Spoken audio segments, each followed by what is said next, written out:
Hello बच्चों, नमस्कार दोस्तों। मैं राकेश मौर्य और हम आपको पढ़ाएंगे क्लास 12th के जीव विज्ञान के बारे में। आज हम आपको पहला लेसन शुरू करते हैं। पुष्पीय पादपों में लैंगिक जनन, sexual reproduction in flowering plants. ध्यान दीजिएगा बच्चों कि जो पुष्पीय पादपों में लैंगिक जनन होता है यह एक आवृतबीजी पौधों में होता है।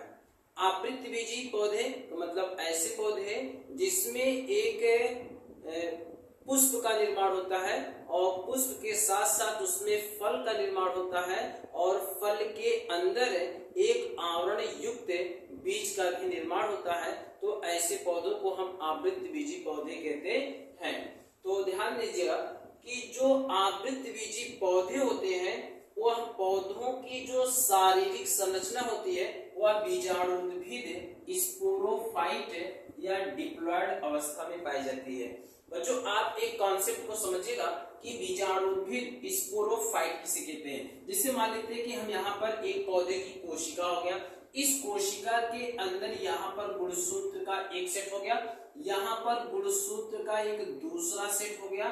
तो ध्यान दीजिएगा कि आवृतबीजी पौधे के प्रत्येक कोशिकाओं में यदि गुणसूत्र के दो सेट पाए जाते हैं तो उसे हम बीजाणुउद्भिद स्पोरोफाइट और डिप्लॉयड द्विगुणित अवस्था कहते हैं। दूसरी अवस्था समझिएगा कि आवृतबीजी पौधों में बीजाणुउद्भिद बहुत अधिक समय के लिए पाई जाती है, लेकिन बहुत कम समय के लिए एक अवस्था पाई जाती है जिसे हम युग्मकोद्भिद गैमेटोफाइट और हैप्लॉइड कहते हैं। ध्यान दीजिएगा कि आवृतबीजी पौधों में भी एक कोशिका है और इस कोशिका में गुणसूत्र का केवल एक सेट होता है। तो जब किसी भी कोशिका में गुणसूत्र के एक सेट होते हैं तो उसे हम युग्मकोद्भिद गैमेटोफाइट हैप्लॉइड आगुणित अवस्था कहते हैं। इसको जो है स्मॉल एन के द्वारा प्रदर्शित किया जाता है और इसको 2n के द्वारा प्रदर्शित किया जाता है। तो किसी भी आवृतबीजी पौधे में जो हमेशा के लिए एक विकसित अवस्था होती है वह बीजाणुउद्भिद अवस्था लंबे समय के लिए विकसित होती है और एक कम समय के लिए विकसित अवस्था युग्मकोद्भिद अवस्था होती है। तो पौधों में यह दोनों अवस्थाएं एक क्रम से चलती रहती हैं। जैसे कोई पौधा ग्रो कर रहा है तो वह सामान्य रूप से बीजाणुउद्भिद अवस्था में है और जब उसके अंदर जनन की प्रक्रिया होने के लिए युग्मक का निर्माण होगा तो वह अवस्थाएं युग्मकोद्भिद अवस्थाएं हो जाएंगी। तो पौधों में एक बार बीजाणुउद्भिद अवस्था, फिर एक बार युग्मकोद्भिद अवस्था, फिर बीजाणुउद्भिद अवस्था, युग्मकोद्भिद अवस्था, इस तरीके से उनके बीजाणुउद्भिद युग्मकोद्भिद के क्रम की अवस्था को हम पीढ़ी एकांतरण अल्टरनेशन ऑफ जनरेशन कहते हैं। पीढ़ी एकांतरण अल्टरनेशन ऑफ जनरेशन कहते हैं।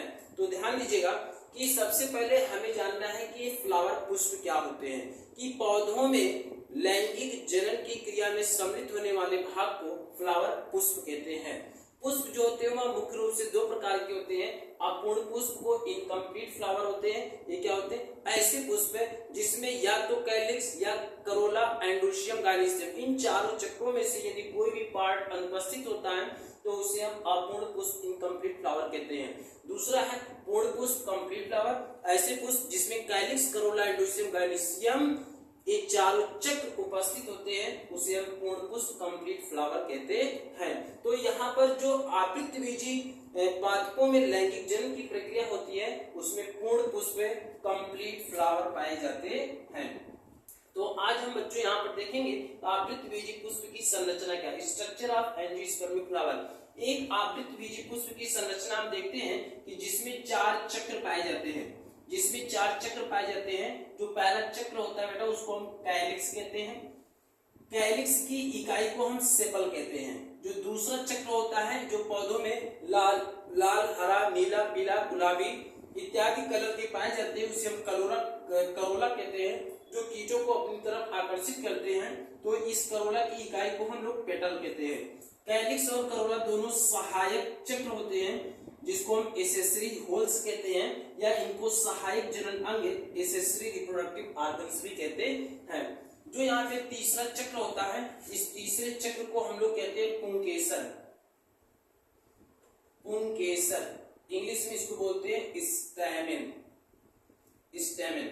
पुंकेसर बोलते हैं। यहाँ पे जो पुंकेसर स्टैमेन है इसको हम सूक्ष्म बीजाणुपर्ण मीन्स माइक्रोस्पोरोफिल के नाम से भी जानते हैं। पुंकेसर में 3 मुख्य भाग होते हैं। जो एक थैलीनुमा संरचना होती है, एक थैलीनुमा संरचना होती है, इसको हम परागकोश एंथर कहते हैं। और दूसरा यहाँ पे एक धागेनुमा संरचना होती है जिसको हम वृत्त तंतु फिलामेंट कहते हैं।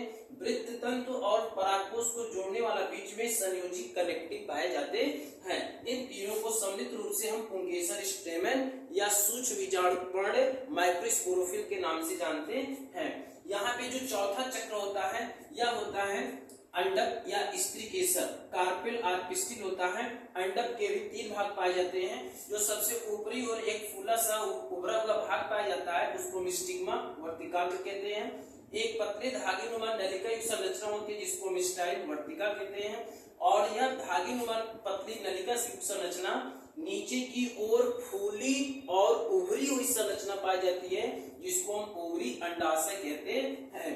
अंडाशय से फल का निर्माण होता है। अंडाशय से फल का निर्माण होता है। और जो अंडाशय के अंदर बीजांड होते हैं, ये ओव्यूल को हिंदी में हम लोग बीजांड कहते हैं।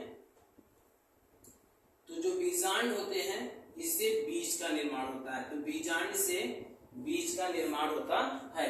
तो ध्यान देना बच्चों कि जो ओवरी अंडाशय है, अंडाशय के अंदर लाक्यूल पाए जाते हैं। लाक्यूल की संख्या 1 हो सकती है, 2 हो सकती है, 3, 4, 5, मतलब लाक्यूलों की संख्या कम और ज्यादा भी होती रहती है। लाक्यूल के यहाँ पे बीच में पाया जाता है प्लेसेंटा और इस प्लेसेंटा से जुड़े रहते हैं ओव्यूल बीजांड। तो यहाँ पर देखिए बीच में प्लेसेंटा है, यहाँ प्लेसेंटा से जुड़े हुए हैं ओव्यूल बीजांड। यहाँ पे सब बीजांड जुड़े हुए हैं और बीजांडों से निर्माण होता है बीज का और ओवरी अंडाशय से निर्माण होता है फल का। तो यहाँ पर हम आपको दिखा दिए हैं एक पुष्प की लंबोत्काट की संरचना, एलियस ऑफ फ्लावर। ध्यान दीजिएगा, एक पुष्प में जो कैलिस, करोला, एंडोसियम और गायनेशियम के पार्ट निकलते हैं और जिस भाग से निकलते हैं उसको बोलते हैं थैलेमस। पुष्पासन मतलब पुष्पासन के ऊपर से ही पुष्प के चारों चक्र ऊपर की ओर निकलते हैं और पुष्प के निचले भाग को पुष्पवृंत पेडिसिल कहते हैं। तो आपका एक सामान्य आवृतबीजी पुष्प की संरचना आपको हम बता दिए। इसको आप जो है सभी पुष्प के समस्त भागों को आप देख लीजिए, उसको जो है याद कर लीजिए। धन्यवाद।